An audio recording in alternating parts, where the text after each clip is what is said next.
खंडेरायाच्या पदस्पर्शाने पावन झालेल्या या माळेगाव भूमीमध्ये प्रथमतः सर्वांचे स्वागत। 18 डिसेंबर 2025 रोजी होणाऱ्या या भव्यदिव्य यात्रेच्या नियोजन बैठकाचे कार्यक्रमाचे अध्यक्ष नांदेड जिल्ह्याचे लोकप्रिय खासदार व या नगरीचे आमदार प्रताप पाटील चिखलीकर साहेब, शिव मॅडम, हरीश सचिव, यात्रा सचिव गिरीश सर। विशेष म्हणजे यात्रा जसे जसे दिवस आहेत तसे तसे वाढत चालले। आम्ही गेल्या वर्षी 30 पोलची मागणी केली होती, आम्हाला 10च पोल भेटले होते।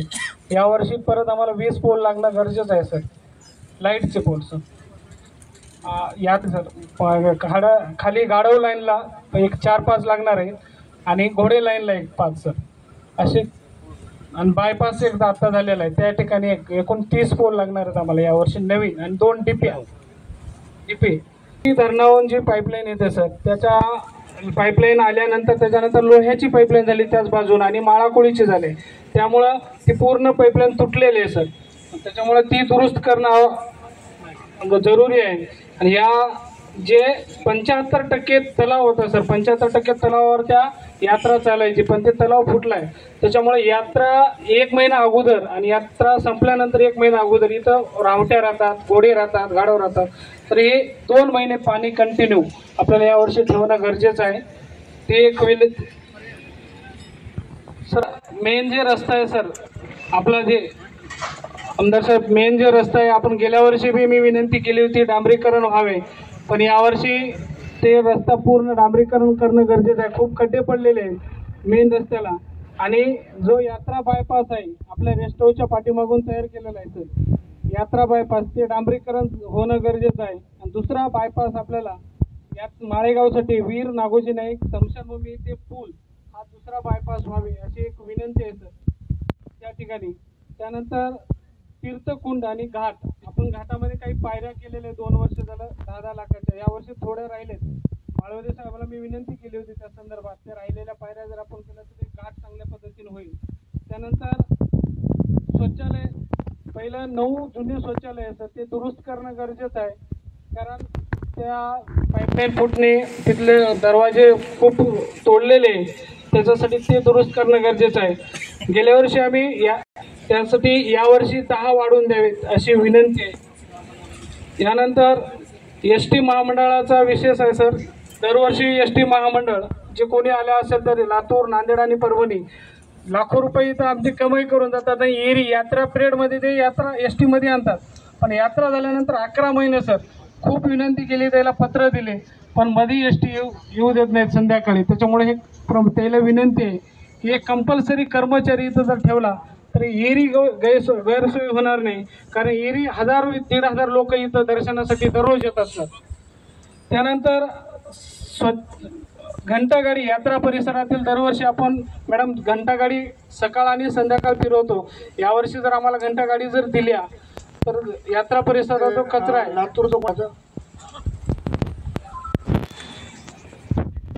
लातूरवाल्याला कळवलं नाही का नाही कळवलं? आपण दरवर्षी लातूरला बोलवतो, परभणीला बोलवतो, DC नांदेड आलेत का? नांदेडचं कोणी आले का एसटी महामंडळ? पण गेल्या वर्षी पोलीस कर्मचारी आणि त्याच्यावरून आदेश असल्यामुळे रात्री 10लाच यात्रा बंद होऊ लागली।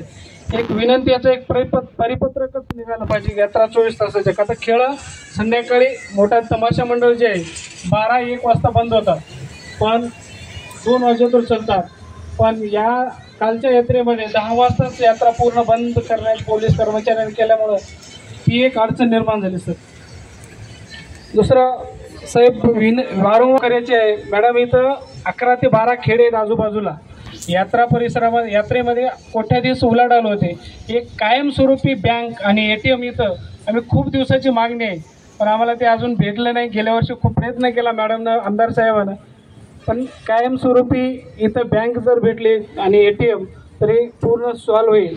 त्यानंतर नेहमी वारंवार तेच आहे, मोबाईलचे जे टावर आहेत ते रेंज वाढवता म्हणतात, पुन्हा वाढवत नाही, त्याच्यामुळे त्यावेळेस लक्ष द्या आमदार साहेब।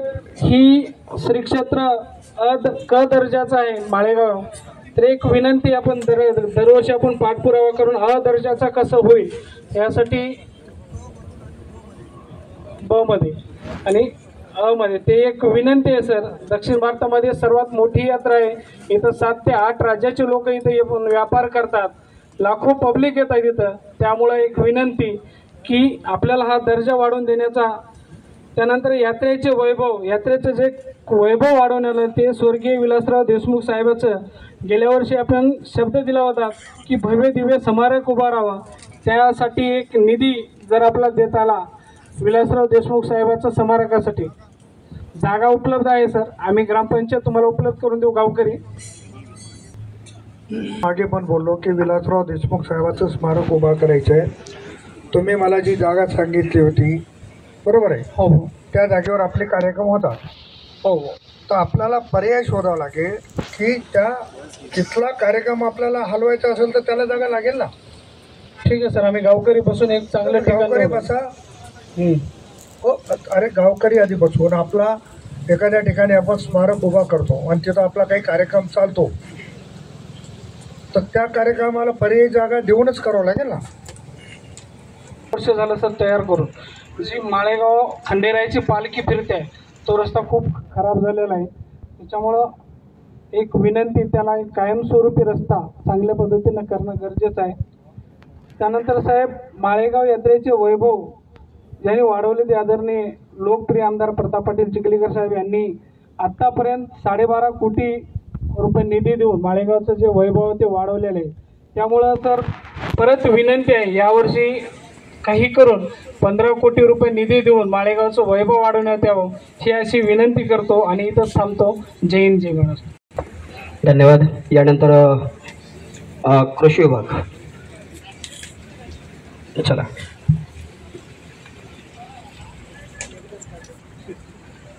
हॅलो. माईक ताब्यात घेतल्यावर आधी तुम्ही तुमचं नाव, तुमचं पद.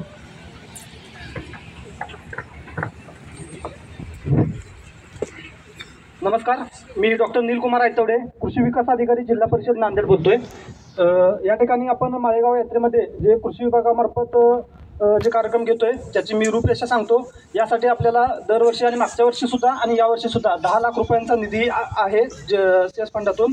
त्यामधून आपण 3 प्रकारच्या ॲक्टिव्हिटी घेतो. पहिला म्हणजे आपण डॉक्टर शंकरराव चव्हाण कृषीनिष्ठ शेतकरी पुरस्कार.